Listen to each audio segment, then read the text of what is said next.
Now, when most people hear the word border, they think of a clear line, something fixed and legally defined, separating one country from another. Now, it seems logical, right? A boundary to avoid confusion, establish sovereignty, mark identity. But what if I told you that before colonization, Africa didn't have borders?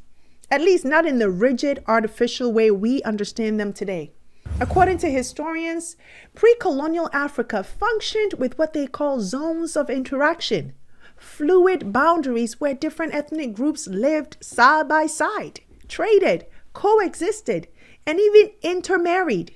There were areas of contact and areas of separation, but nothing like the straight lines you see on today's maps.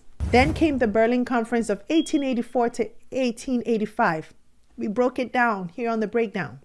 That's when European powers, and yes, even the United States, gathered in Berlin to divide the African continent like a pie, with zero African voices at the table.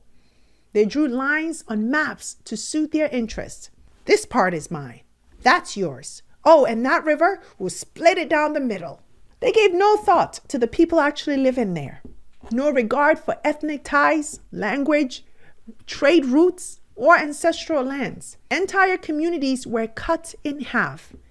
Enemies were forced into the same country. Families were separated by artificial lines they didn't create and never agreed to.